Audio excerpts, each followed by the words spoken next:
Vous connaissez le théorème de Pythagore, au moins de nom et peut-être l'avez-vous déjà vu en action. Et si vous avez été très attentif en cours, vous avez probablement déjà entendu parler de sa réciproque. Dans tous les cas, si ce que je viens de dire est un ramassis de bêtises, ne vous en faites pas.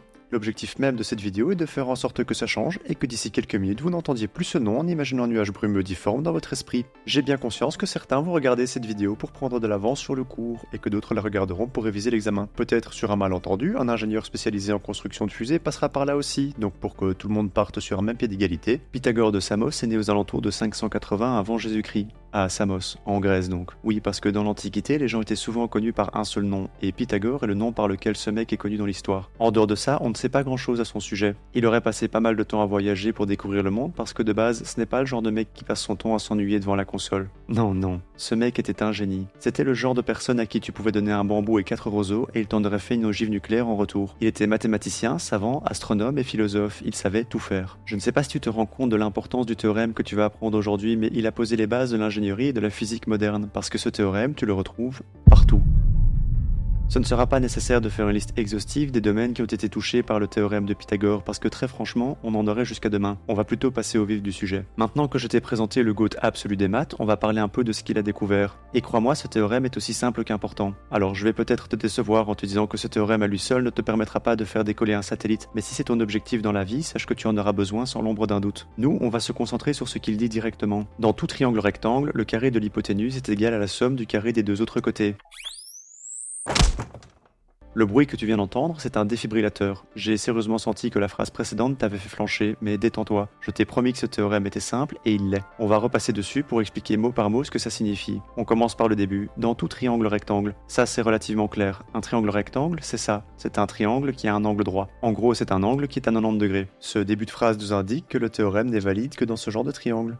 Les autres formes comme un carré par exemple, ou même un rectangle ou un cercle, ça ne marchera pas. N'oublie pas ce détail, il est capital. Uniquement dans un triangle rectangle. Ensuite, on a le carré de l'hypoténuse. L'hypoténuse, c'est le plus grand côté. Donc ici, on va écrire ça, parce que ça signifie le carré de l'hypoténuse, justement. Est égal à. Je ne pense pas qu'il sera nécessaire de tergiverser sur ce que est égal à signifie.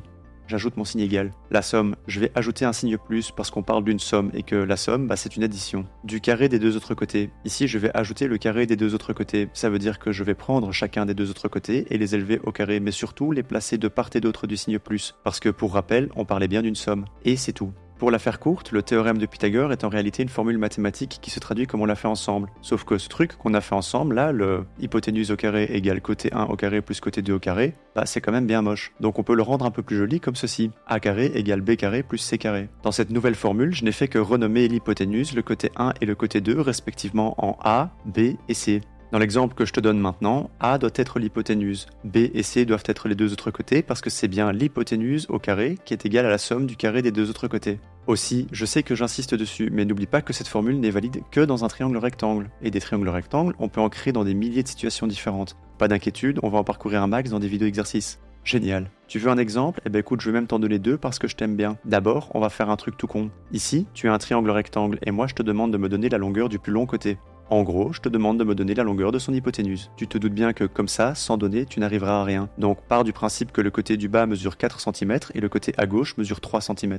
Tu dois être capable maintenant de trouver ça tout seul, je t'ai expliqué le nécessaire. Mais je ne suis pas suffisamment un sale type que pour te laisser en galère comme ça, donc dans tous les cas, on va le faire ensemble. En fait, il suffit d'appliquer la formule. Tu sais que A carré égale B carré plus C carré. Donc A carré égale 4 au carré plus 3 au carré. Donc A au carré égale 16 plus 9, qui lui-même est égal à 25. Donc A au carré égale 25. Pour trouver A, tu prends la racine carrée et tu obtiens que A égale 5. Et c'est tout, tu as la réponse. Je pense qu'on peut se mettre d'accord sur le fait que la base du théorème de Pythagore est terriblement simple. Bien sûr, ça peut légèrement se complexifier, mais on n'arrivera jamais à des trucs horribles avec ça. Pour le deuxième et dernier exemple de la vidéo, je vais te proposer un carré. Ce carré a une diagonale de longueur 4. Essaye de trouver la longueur d'un côté.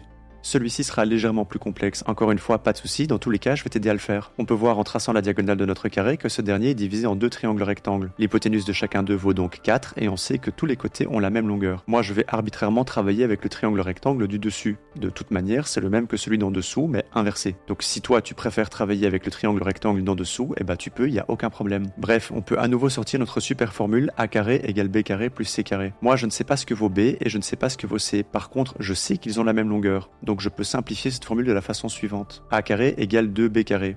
Oui, je viens prendre un gros raccourci, mais je vais t'expliquer. Vu que b et c valent la même chose, je sais que c carré égale b carré. Et donc c carré plus b carré, c'est égal à 2b carré. Note que ça vaut aussi 2c carré, puisque b et c valent la même chose, mais ici je ne m'en servirai pas. J'aurais pu, cela dit, j'ai juste fait un choix arbitraire. On travaille donc maintenant avec 4 au carré égale 2b carré. On sait donc que 16 égale 2b carré, et si je divise en 2, j'ai que 8 égale b carré. Pour obtenir b, je prends la racine carrée, ce qui me donne racine de 8. Et voilà, c'est tout. Pas besoin de faire des gros trucs de dingue. On en a terminé ici, si tu es toujours là, tu mérites un gros poutou.